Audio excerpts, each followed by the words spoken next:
This is Karen with NewClevelandRadio.net, and it is time for K-Yaks with Ken. And Ken has a special guest today who I've known for 71 years almost, my brother Joel. And I linked the two of them up for a very good reason. As Ken and I have been doing his show now since July, Ken seems to know a little bit about everything and sometimes a lot about nothing. Uh, and that's exactly my brother. Um, so, what I'm going to start with, Ken, is you mentioned that we are now sort of coming out of this dark period that we went into about a year ago. And that dark period was COVID. So, the two of you live in New York or near the city. Um, so let's begin with, how did it affect you a year ago and what is the difference today? I'll let either one of you go first. Well, I'll go first. So for when the scary part started, when it seemed like it was someplace else, but had a chance of coming here last February. My wife had taken a group of 40 skiers to Cortina, Italy.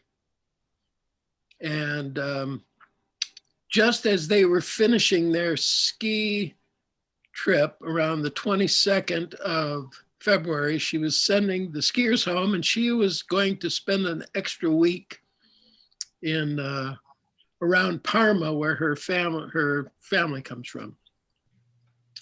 So she didn't change her plans. Italy was the epicenter of the outbreak at that point, and she finished the ski trip, spent a night in Venice, took a train through Milan, which was absolutely the epicenter, and a second train to Parma, spent a week with her family, reversed that trip back to Venice, went to the airport, got on a plane with mostly American students being sent home. And all the while, I'm checking with the State Department to see what's going to happen when she re-entered the country in New Jersey. And their response was, well, she'll be quarantined for at least 2 weeks once she lands. And if she's okay, she'll be free to go home. So the result of that actually was she landed in Newark. She went through customs. Nobody even asked her where she'd been. She got on a train and came home. So that's how it all started for me. And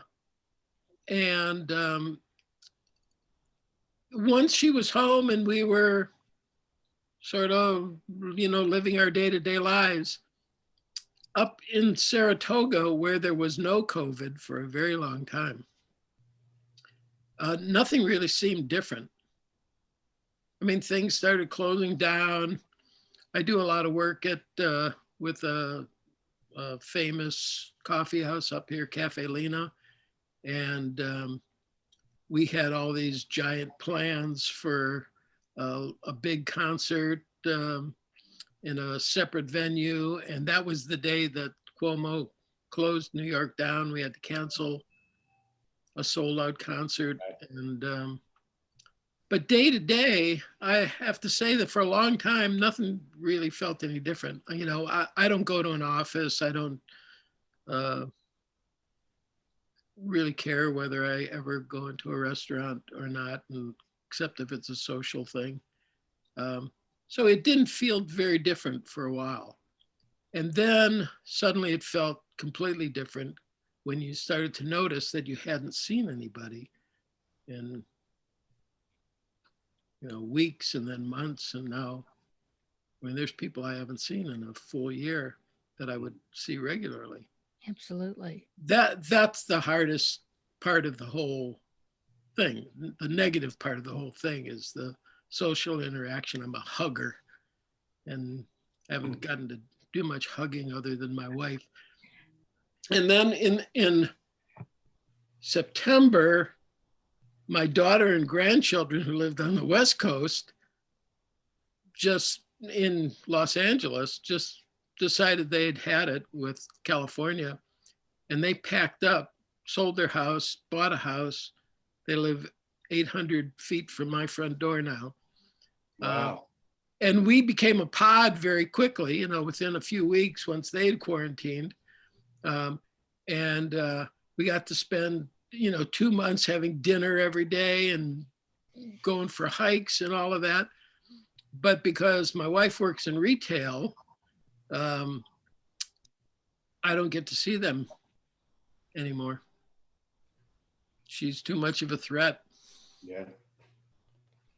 So you can stand on your porch, they can stand on their porch, and you can wave to each other. Yeah, we'll go to the park. We've gone snowshoeing and gone for hikes, and very hard to organize them. Right. They've spent months and months in their pajamas without going outside. So what, you work at home? Is that why it wasn't so much of a change? I could work at home. I have a studio space outside of my house that I spend a lot of time in. It's just me. But the Cafe Lena, pre-pandemic, we had turned it into a broadcast studio, a 3-camera broadcast studio, and we had been streaming content from the cafe almost every night for 2 years before the pandemic hit.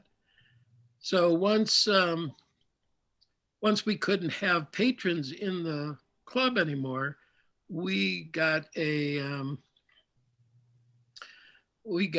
permission from the state, and we've become designated a broadcast studio now. And since April of 2020, we've been streaming live music from the cafe. We call them stay-home concerts. What about the new regulations now? New York is 25, play 30. So as of last Wednesday in New York State, we are allowed to have 25% capacity in the club. Mm-hmm. We haven't done it because we're waiting for the 5 primary workers to be vaccinated. I just got my first vaccination on Sunday, and New York is I don't know what it's like in other states. I know Michigan's kind of very good at it, but New York is awful. It's crazy. It's like the Wild West. It's like Black Friday at Walmart here to get vaccine. So why do you think it's that bad? Because in the beginning, New York seemed to be really putting all these great things in process to care for the ill, to keep people, out of public places. I would have thought they would have been the first in line to be doing all the vaccinations and getting everybody taken care of. Well, the fallacy in that thinking is that it's government, and government just doesn't work. So, and New York's government, it was just all a lie. I mean, it was Cuomo doing a TV show, all the things he was saying. Mostly now people are going, well, that didn't happen. He was lying about this. He was lying about that. He was basically becoming famous so he could run for president or whatever his next job is he thinks he's going to have. So, government gets in the way of stuff. We knew for a year that a vaccine was going to come eventually. You would think that some 18-year-old could have written an algorithm for how to get everybody vaccinated so that when we had one, it was just ready to go. Right. But nobody actually decided to do that. So now it's just a free-for-all. Crazy. They're doing better in the city now because they have local and regional areas and hospitals that are designated, and then they're targeting the older first and working their way down. Right. So what happened here, in New York now is that last week or 10 days ago, they finally allowed pharmacies to organize their own vaccines. So CVS, which is the largest, I guess, in the country, Yeah. but definitely in New York, you go on their website. You don't go to the Department of Health, which would just make you break your computer or your phone or whatever you're on, because it's impossible. The CVS one, once you've registered, they will actually get back to you when it's your turn. So you don't have to spend your entire day spinning the roulette wheel on the health department site trying to find Well, it. I live in urban New Jersey, right on the river, opposite Manhattan. And around here, I was able to go to a local medical group, a Riverside medical group. And I was able to get my first shot in January. And I got my second shot in early February, and I'm now good to go because I had waited my 2 weeks past the shot. And so a lot of people that I know are 2 times vaccinated, and you see them out in the street. You get one of these. Oh, wow. See it? Ours is not, ours is not that good. Gives away nothing for free. No, we don't. Yeah. We're not gonna So go. then you walk around like this, and everybody, we want to see more and more people wearing these things. Yeah. So what happens? So I'm in Saratoga Springs, which is close, 40 miles from Albany, our state capital. If you go on the New York State Health Department site, which is the primary site for when you're eligible, how to get an appointment, they list the places that are sanctioned by the state to get them. So none of the pharmacies are included in that website, just medical centers and places like that. From Saratoga, you would think Albany, which has a giant medical center and a university, 2 universities that are all giving vaccine, that by proximity, if you put in your zip code, that they would attempt to get you into one of those facilities. The only facilities that are available to people in Saratoga are in Potsdam and Plattsburgh, which are 180 miles away. So you have to take a 400-mile round trip twice to get vaccine. Well, the older people that really need it aren't going to do that.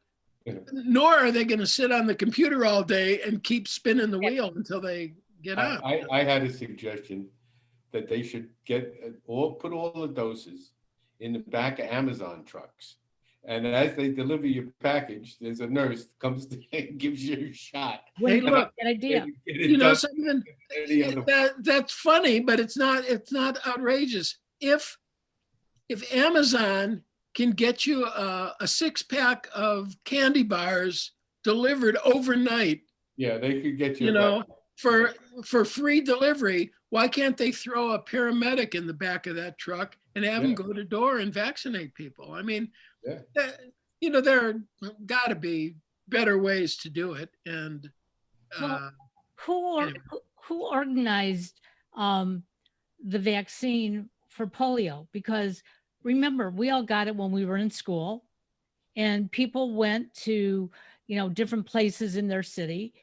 And I've asked people who are our mother's age was, I don't remember anything other than being told today when you go to school, you're going to get a sugar cube, to vaccinate you against polio. Well, so nice. Did you get the Sabin? You got the one on the sugar cube? Yeah. Okay. So we went to the nurse's office. Yeah, we got the shot. We got the Salk one, the previous one to that before they came up with the oral vaccine. And that was not even a question. They just, Eisenhower just decided that everybody was going to get it, and they gave it in schools. And on your way to lunch, you stopped by and you got your shot or your cube, and everybody got it. I mean, they eradicated polio basically in 2 years. I also thought the military is great for setting up field operations. They can do it in 2 hours. They show up, they unpack the trucks, open up the tent, sit down, and the line begins. I mean, and you know something, really except for the fact that we're this stupid republic. We're a country and we're not a country, and the states have this, and the state and Texas can do whatever the shit they want to do, and it's the reason why nothing works.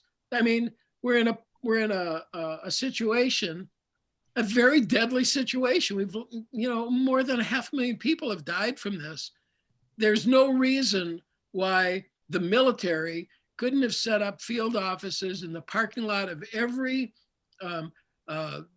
shopping mall and whatever, where everybody goes every day, and you get in your car and you drive up and roll down the window and get a shot and drive home, and done. They around here, counties, we have 21 counties, and every one has more than one reserve unit. It's usually a big building with no activity except guys running around on the weekends. There you see some activity, but the thing is set up and everybody knows where they are, and they could use those as sites. If anybody really decided to get organized, they could really do it. Well, the reason that it didn't happen is that the states, I mean, Texas would have gone ballistic and Florida would have gone crazy, and it's nuts. We got so off topic, right? This was supposed to be, hey, what did you do during the pandemic? And I guess I complained a lot. That's what I did during the pandemic. Well, I was living like every year for the last 6 or 7 years. I live in Mexico in the winter. And so I didn't, it was, we were due to fly home on April 1st last year, but United started canceling flights. That was the first thing we noticed in Mexico, is that they were eliminating flights back to the States. So we thought, well, we should get an earlier flight if we can. And so we were lucky enough to transfer to a March 18th flight to Newark. And eventually we found out that they did cancel our April 1st flight. So had we not done it, we could have been stuck in Mexico, which is, you don't want to be in Mexico during the pandemic. I mean, you don't want to be anywhere, but especially you don't want to be in Mexico.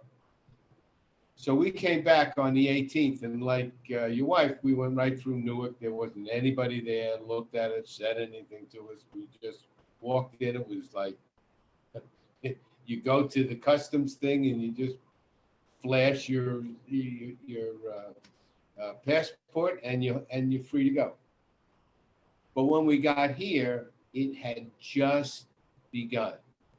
They had just quarantined everybody. The day after we got here, the quarantine began, and everybody was to stay home, and they started shutting everything down. And it just was this, oh my God, I'm looking at New York from my window and I can't go there. It was like this, I'm stuck in this building. I got to live in this apartment in a building on the 37th floor, and that's going to be my life. It was very hard for me because I'm, as a city guy, when I'm here, I go to the movies, go to the theaters, go to the parks, coffee houses. I ride the bike in the city. I'm like very active and outside, and I got a lot of friends, and I see them. So for me, it was like, oh my God, this is going to be tough. And it was.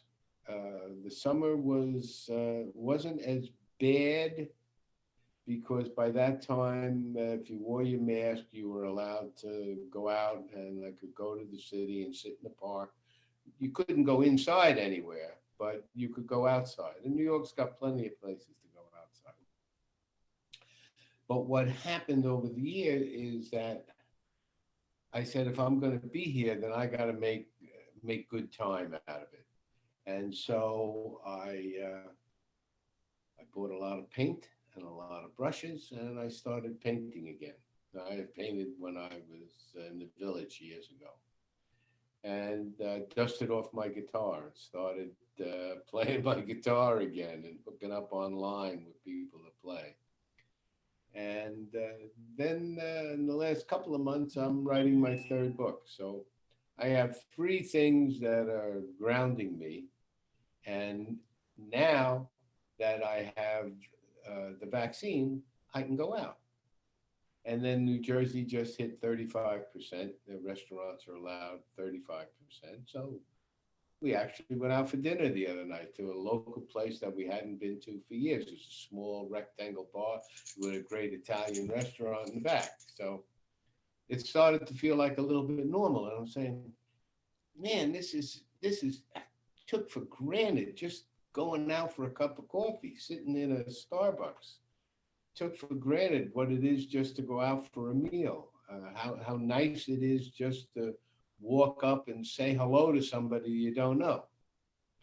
And so I started to feel a little more encouraged and enlightened that we are going to get past this thing. It's going to get back to normal. Things are starting to open up. Yankee Stadium, I will be one of the first people to go when they come back in April 1st. And I will be at Lincoln Center when they have open up the stage outside.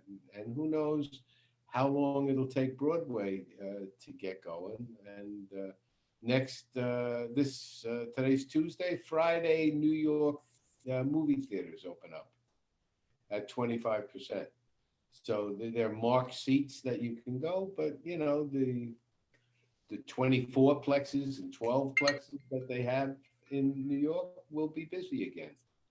So I'm kind of happy.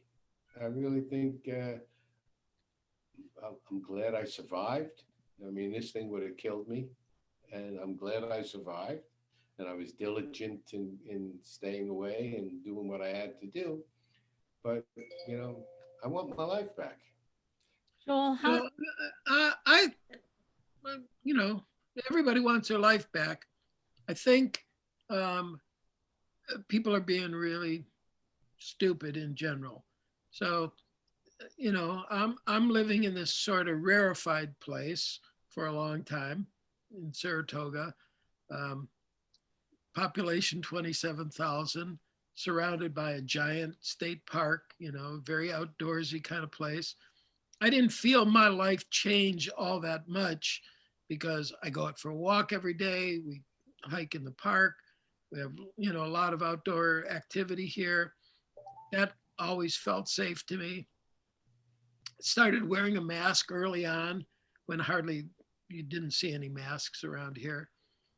But we're also a college town, a lot of young people here, and the bars have never slowed down. There are more bars per capita in Saratoga than probably anywhere. And they have not slowed down at all. If you go out at night and walk down the street and pass by a bar and looked inside, you wouldn't think that there was anything going on. Because they're in a bar, they're not wearing a mask because they're drinking. They're socializing and hugging and, right next to each other, and there's no separation. I don't know how that's even allowed, by any rules, but nobody's stopping it. It's been going on. Most of them probably got it. Is really what Well, happened. we went from no cases to 800 deaths in a very short period of time because nobody was paying attention. Well, a lot of the young kids, you're talking 20s and 30s, they get it and they have a 99-degree temperature or 100-degree temperature for a day, or they get diarrhea for a day, and then it's over. It doesn't do what it does to older people. I mean, there are exceptions. But they kill Uncle Frank. But most of those that have been back in the bars, they got their antibodies, and they they say, listen, it's like a regular flu for us. It doesn't stop our life. You older people gotta, you gotta watch out. It'll kill you. But they don't have the same level of fear that, older people do. Joel, Yeah. how has this affected, the entertainment? I mean, I know a lot of the people up in Saratoga who typically would be playing at Cafe Lena. And yes, they've been doing the online shows, which is great. But the only payment for that is whatever people are generous enough to put in that tip jar. So, how are performers getting through this past year and going forward? Well, they're not. So, I mean, most performers on every level, not just Yeah. Right. local musicians, but famous musicians with $1 million tours aren't doing them. They're not making enough money by doing online performances to Yeah. to I've noticed that a lot of musicians that aren't playing gigs anymore are now teaching online. You can find thousands of people that are now giving lessons on guitar and piano and singing lessons online and all kinds of stuff. right. Like There's a lot of different things. Some of it positive, some of it frivolous, some of it, who cares? But a lot of good stuff has come out of this as far as people reaching out to other people and trying to help and that sort of thing. I'm very encouraged by all of that. I think that, I'm cynical enough to think that that's not going to be how we go forward. That this is going to be a kumbaya moment for our future. But in the midst of this, there are the people that took it seriously and did the right thing, and the people who just thought they could skate by and not going to get me or whatever. well, the leadership was not there with the last Right. administration. And even the leadership that seemed responsible wasn't responsible enough. And but common sense tells you that if there is something in the air that has the potential to kill you and all of your neighbors, that you should do the most you can to try to prevent that. Right. Unless you're suicidal, why not wear a mask? Why not, stay distant? Why not go to a restaurant and just do carry out? Help the restaurant stay in business by getting food there, but don't go and sit in there next to other people that are sneezing and coughing. And please don't open a movie theater. How stupid is that? You go and sit in a dark room and eat popcorn and sneeze and cough. I don't care if you're 10 seats away or 50 seats away. If one person is sick, everybody's dead in the movie theater. That's just stupid. So, there are smart things to do. So in the midst of all of this, in October, I got a call from a young composer that I didn't know. He had just written a project that he was very excited about, and he wanted my opinion. He sent it to me. I listened to it. I was thoroughly captivated. The music was fresh and different and exciting. It was a piano vocal version of this music by an amazing Israeli pianist and a singer that just blew me away. Her name is Kim Hawkey, and she is very special. Anyway, so I get things like that all the time. And normally I can't wait to listen to 10 seconds and turn it off and tell them that I'm not interested. This totally got my attention. So I started talking to this guy who's his name is Lecco Morris, and he is an irresistible force. This guy is like the Energizer Bunny. He cannot be denied. So we had many conversations about the music. What do you want to do with it? Well, I'd like to hear it totally realized, like I hear in my head, it's a 19-piece orchestra and blah, blah, blah. He had all this stuff. I said, well, I mean, that's not very doable right now to get 19 people in a studio to record. Well, how about if we invent a protocol of how to do it? And so the good news is that in a pandemic, everyone is available. So we cherry picked an orchestra of people that in normal times we would have never been able to get these people to all have the same availability, and sent them the music. They loved the music. They were interested in doing it.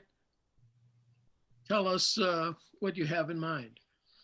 So I do a lot of work at a studio in Woodstock called Dreamland. It's an old church, and it's it's been around for 30 years, and it's a funky old studio, but with just the best equipment possible. And it's a big, giant space, and it's a resident studio.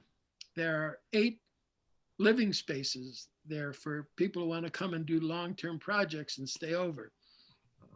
So it's not an Arlo's church, is it? No. So we created this protocol. We secured the availability of the band for a certain amount of time, secured the studio, and everyone had to get 2 COVID tests the week before the recording. And we very judiciously planned the sessions so that they started with the smallest group and got larger and larger. But the idea is that once you got there,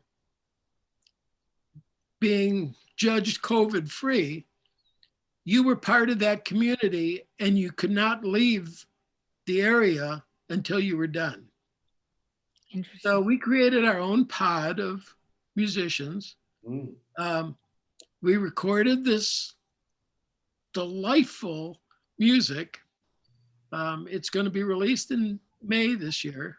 Nice. And, it felt totally safe. I mean, it felt, like we'd done everything possible. There was not one incident. Nobody got sick. Nobody had an issue with it. Anyway, it was very special thing. So going from that, which seemed like an impossible task, we figured it out and we did it, to taking a walk in town and seeing half of the people walking around without a mask on. What the hell? What's the point? So anyway, it's I feel like a crusader sometimes. I want to yell at everybody that passes me on a walk that's not wearing a mask, but obviously they don't care. So, well, around here, we felt like we had 99% compliance. Everybody wore a mask around here. You can't go into a store without wearing one. All the staff, all the restaurant people, all wear them. The local newspaper place, from that on to the 99-cent store. And around here, the only ones who didn't wear the mask were those 20-year-olds, that they were, you couldn't get their mentality up.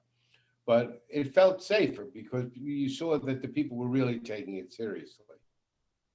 And there was this protocol of when you're out by yourself walking, you take your mask off. But if somebody comes in, you cover your mouth when you go past. So people learned to adapt. I felt good, at least around here. We didn't have that resistance to wearing masks.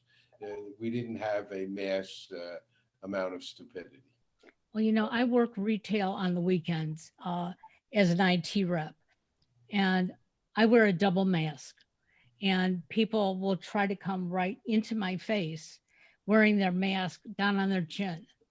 And I just walk away.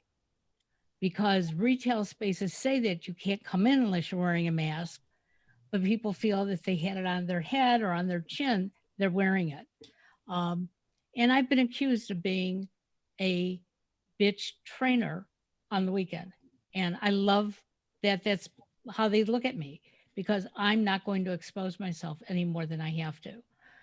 But I do think that restaurants and retailers, if they want to stay in business and they don't want to be the known epicenter of another spread of this disease, they have to make sure that everybody is compliant.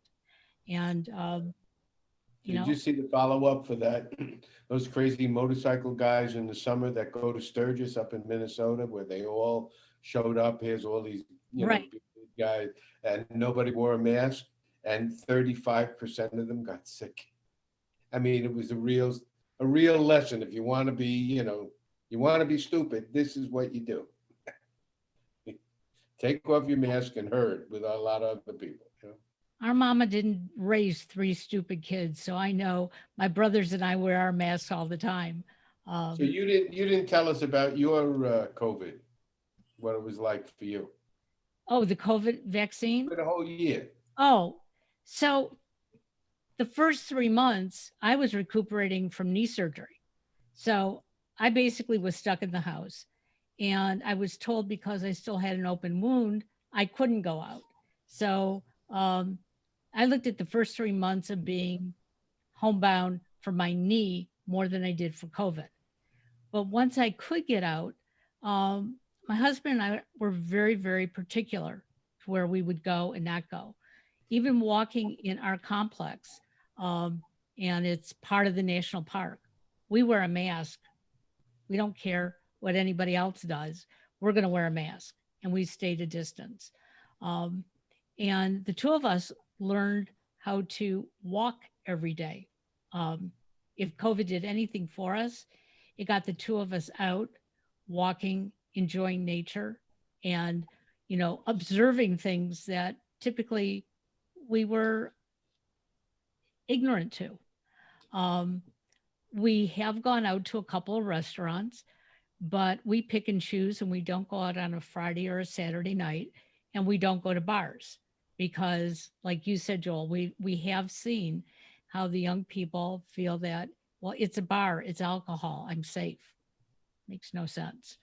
Um, and we're just taking it day by day. My son was exposed to COVID about 3 weeks ago, and everybody in his department had to go for a COVID test.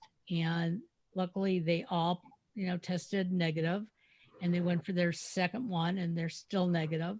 But it's a fear that he even has because when baseball season opens, um, most of those fans aren't going to be fans that have been vaccinated, and he knows that he's going to be at risk, and he's going to do everything he can to stay safe. It was good. My son lives in Hoboken, which is 2 miles from here, and his wife was pregnant, and Owie was born in June of last year, and somewhere around April, she got it. She Wow. got COVID. She didn't know how she got it, but she got it, and was sick for a day. She's 35 years old, and so my son said, "I'd rather get it, get it over with, rather than have to go through all this other stuff." And so, within a week, he got it, and it was a day for him as well. But for me, once they recovered and they were no longer able to pass it on, it was a free lunch at his place because I could go there and not worry about whoever came see them or whatever, because they were not carriers anymore. And so it's been a wonderful year that I'm able to go and play with the baby and kiss the baby and have a good time. And now that I'm free, it's like Joy City down there. So it was So, a real so Joel, how are eye you? opener for me. The people that said they wanted to get it because they weren't afraid of it. Uh, how are your grandkids, Joel, handling this? Moving from California to New York, being quarantined, doing online schooling. Um, yes, you said you go for walks and things like that, but what kind of social life can they be having right now? None. So they've been here 5 months. My grandson's met no one his age. My granddaughter, who's going to be 17 in a few days, um, uh, was contacted by one of her online classmates, who obviously thought she was cute, asked Yes. her out for coffee. Then he got exposed to COVID the few days before they were supposed to meet, and that got postponed. But just recently, he and a couple of other kids from her class got together and went out to the park and went for a walk. And so she's, after all that time of only being online with her California friends and her school friends here, has actually had some contact. So I'm feeling okay about that. I think Saratoga, like every place else, is going to go back to in-person schooling of some sort in the fall. So she's going to at least get her senior year, with human beings. But it's really hard. It's less hard for her because she is an introvert anyway, and loves immersing herself in schoolwork. She's that kid. So she doesn't often want to leave her room, except she's a runner. And she was running outside, and now they bought a treadmill, and now she's running inside. My grandson, if he could just be on his headphones, gaming on his computer 24 hours a day, that would be his choice. And it's social for him because the way that the kids game now is that it's interactive with other kids. And so that's his social time and everything else. And that's really all he wants to do. I really feel bad for college age kids who, were going to go to school starting last September. College is really the most social time of your life, probably. Right. And seeing these kids stuck at home in their parents' house trying to talk to one another on the, like we're doing now, is not the same. It just wasn't the same. And a lot of campuses shut down and they only offered online classes. So right, and we're coming up to spring break, which is normally a time where seniors will go and check out the colleges that they're interested in, and that's not going to happen. So, my granddaughter has made some choices based on some very, very incomplete information, and I feel really sad that she wouldn't get a chance to go out and sample some places and, have some better choices than what she's going to have. Well, there's always hope that spring and summer will be a little easier to get around, and maybe she'll be able. Well, they seem to be ramping up the vaccine like crazy. So I mean, it seems like they're taking it, trying to fix the problem, and hopefully by the summer, my guess is by the summer it's going to start to feel, fairly normal. Can only hope. I think it's going to mess with Mother Nature, which has been the biggest beneficiary of, this whole thing. I mean, the smog levels in China and California are at, an all-time low, and there are the smell of the air because of less driving around and less cars going on is spectacular here. Yeah. Going out for a walk just feels Yeah. Amazing. And we've come across, so I think it was maybe 5 or 6 years ago, Um, the peregrinated woodpecker, the Woody the woodpecker, the red-headed ones, um, they were really endangered for years and years. And suddenly they started showing up in the state park here. They were everywhere. I mean, it was so loud going for a walk, all of the hammering of the dead trees. And now there are maybe 5 or 6 species of woodpeckers, and you can't go for a walk without seeing a lot of them. They're just everywhere. And I don't know whether it's a part of the cleansing of the atmosphere that's got them back, whether they're the eggshells were affected by smog and atmospheric stuff, and now they're stronger. I don't know what if any of that comes to play, but it feels very different. Right. Nature just feels very different in It's one much year. more restorative. You had so much less acid rain in the last year that that I read a lot of stuff on Nature where plants that weren't producing are now producing again. And fields that were barren are all of a sudden coming back because the right amount of real water gets there rather than killer water. I think your point is well taken. And I mean, I'm sitting here now, I'm looking at New York City skyline, and the Verrazano Bridge, which used to be a fog and a mist, is now totally clear, and that's 12 miles away. Crystal clear. Look at the World Trade Center, you can see the individual floors. It's like the air in New York, which was, the center for, I mean, LA was the worst, right? But New York was pretty bad too. Now you see just minimal cars on the west side. I'm looking across the river now. Minimal cars on the West Side Highway. It used to be traffic jam, you know. So one of the bad things is that if we get back to normal, they better start replacing them with electric cars pretty quick. Otherwise, we're going to go back to what we had. Well, I mean, that's another thing, and I'm sure it has nothing to do with the pandemic, but there's a lot of car companies now that are announcing that they're going all electric, within not General Motors says 2035. Volvo just came out today and said 2030 for them, no more combustion cars.